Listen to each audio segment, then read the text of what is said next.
Hey guys, what is up? It is the Fast Break Report here, bringing you guys an emergency Pacers video. Can't believe I'm actually making a video before a game, but I want to talk about this because there is a lot riding on this game. I mean, a whole lot is riding on this game. So, shout out to D-Ray in the Discord. If you're a Pacers fan and you're not in my Discord, I don't know what in the actual fuck you're doing with your life. We got 25 members in there. Right now there's 10 people online. Actually, they're chatting about shit right now, but we got about probably 6 or 7 people that are talking in this thing at all times about the Pacers, like Bronston, if I said that correctly, is very active in there. But real quick, the reason I'm bringing up the Discord is because D-Ray, a member of the Discord, shared a tweet that I thought was very interesting. Tony East, I'm sure all of you know who Tony East is, put out a tweet saying that what is at stake on Sunday night for the Pacers and the Heat game? Like, what's at stake for the Pacers against the Heat tomorrow night? The winner ends the night in sixth place. The winner gets the Miami-Indiana head-to-head tiebreaker.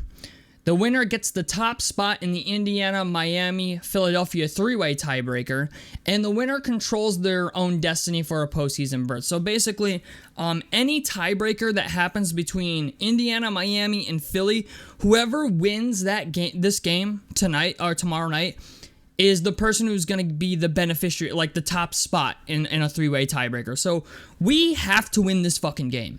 There is no, well, maybe they'll play better. There is none of that. And shout out to D-Ray also. He's got a Beat the Heat shirt that he pulled out of his closet. If you are going to the game tomorrow night and you have one of those shirts from the early 2010s when we were playing Miami all the fucking time in the playoffs, okay, wear that fucking shirt to Gainbridge Fieldhouse tomorrow night. Okay, we need to make this team feel like it's a playoff game, and I'm just gonna be honest with you. This is kind of like the appetizer to the playoffs. All right, like this is the closest thing you're probably gonna get to a playoff game until the playoffs start, and it's not a game that we can fuck around and lose. Like, I'm just gonna call it what it is. Like, this is not a game that we can afford to lose, and it's like.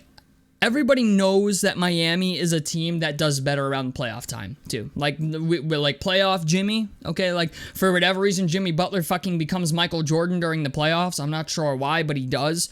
Bam Adebayo, they still got. Duncan Robinson, Tyler Hero. They got Terry Rozier at the trade deadline. So, this is a team that's not fucking around no more, all right? I'm just going to call it what it is. Like, if you think we don't know how important it is, trust me, Miami knows how important it is too. This is a game that we cannot afford to lose. And granted, okay, Tyrese Halliburton coming off a team historical high for assists. Granted, it was OKC, no SGA. I don't think Jalen Williams played in the game either. But the thing is, like, it's nice to get a beat up game like that. It's a good motivator before playing a game like this. But the thing is, this is not a game we can afford to lose. I'm just saying it right now. Like, this is not a game we can afford to lose. And unfortunately, like everybody, this is a game that's going to be this is going to have playoff atmosphere. Like, I'm just going to call it what it is. This game's going to have playoff atmosphere. Like, if there's any Pacers game you should watch, it's going to be this one tomorrow night against Miami. Because it's going to have a lot of playoff implications with it, but also, I notice a lot of people are complaining about how slow our offense runs now that we got Siakam, and I kind of understand that, but at the same time, I don't.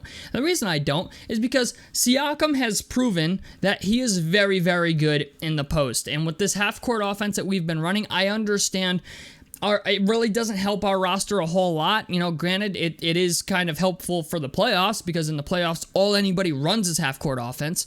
But the thing is, like, I understand the gripes, but I also don't understand the gripes. I understand the gripes from the fact that most of the guys on our team are just knockdown shooters. They're not guys that are really capable of creating their own shot, which is part of the reason why I understand why people are irritated that we don't have Buddy Hield anymore. Because even though Buddy Hield was a very good stationary shooter, he was also a very good movement shooter. Like, Buddy Hield could make shots off the dribble at a 40% clip, like in the high 40s too, like mid to high 40s. So I understand why people were upset why we traded Buddy Hield, but sometimes you got to do shit even if you don't want to do it. But this is a team that it really needs to, against Miami, I think we'll be all right, but during the offseason, there's a couple things I'd really like to see this team do. One of them is get another guy who can score the ball off the dribble, because we have too many fucking guys that rely on just standing in the corner. Like, we got some guys on our team that are capable of making shots off the dribble. Siakam is like one of them. He's kind of capable of it. TJ McConnell, Tyrese occasionally from time to time. We don't have enough guys on the roster. Like, Andrew Nembhard does, some weird shit sometimes, but This team really, really needs some serious shit in the offseason. I understand we're going to the playoffs. I'm going to be honest, I kind of got a little demoralized against the Nets when Pascal Siakam let off 14 straight points in the fourth quarter and we somehow still managed to fucking lose that game. So that really kind of hurt my belief in this team to make a big playoff run. But, they could redeem themselves tomorrow night. That's all I'm saying. Like, they could really redeem themselves tomorrow night against Miami. And, with that being said, that kind of covers what I wanted to talk about with the Miami game. We got to play defense. We can't be fouling either. Miles Turner and Aaron Nesmith. I understand you guys want to play defense, but for the love of fucking God, do not, under any circumstance, commit 3 fouls in the first quarter, okay? Or even 2 of them, okay? Do not do one, because Miles Turner has a habit of doing that.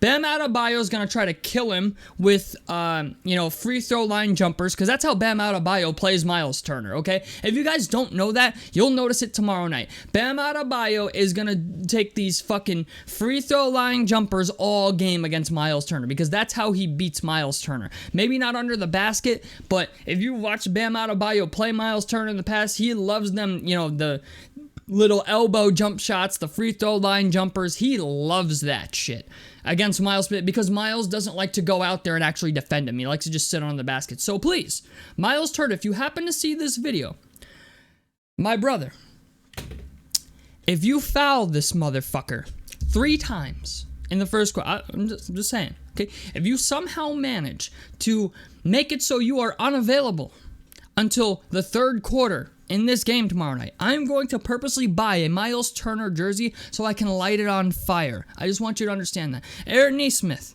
okay? I'm going to give you a little bit of a break because, I know you're a good defender, but you like to slap the shit out of people when they go to the basket, all right?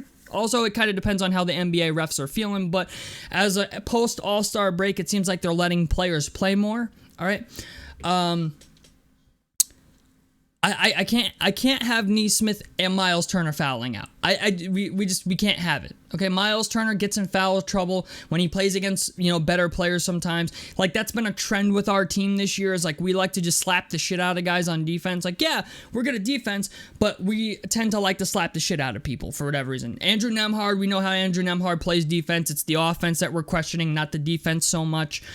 But yeah, man, I need to see some different things this offseason as well, okay? Like, I would like to see Dan Burke come back, or just somebody. Like, we need somebody for defense. It would be nice if we could get, like, a pure rebounding center, like an Andre Drummond type of guy, somebody like that, because I think we're going to lose Jalen Smith. As much as it sucks to say that, I think we're going to lose Jalen Smith. And if we could get a shot creator, that would be very, very beneficial to the team. A guy like DeRozan, a guy like Karis LeVert.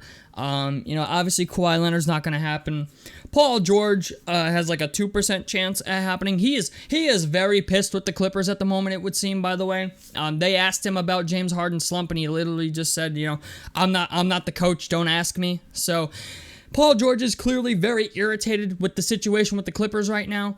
But shout out to the Discord, by the way, because a lot of this shit I got from the Discord guys. They're always sharing stuff in there, and it's been a fun time.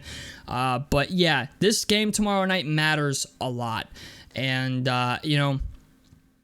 it would be nice if we could capitalize on that win, because then my faith would be restored a little bit.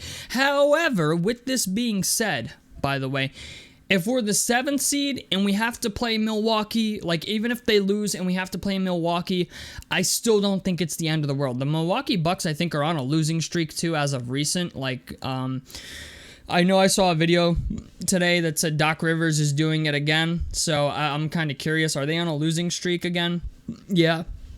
They've lost 3 in a row, so playing Milwaukee's maybe not the end of the world either. I know they're a significantly more talented team with Damian Lillard and Giannis, but, you know, we did beat them 4 out of 5 times in the regular season, but that always happens, doesn't it? It seems to always happen to us where we'll kick a team's ass in the regular season, then the playoffs come, and suddenly we just can't beat them. But against Miami, I need this Detroit Pistons, this, Boston Celtics, Milwaukee Bucks offense that we've been playing when we win those games, where everybody's passing the ball's moving, everybody's getting touches. We fucking destroy teams when we do that. And for whatever reason, I've only seen it a handful of times.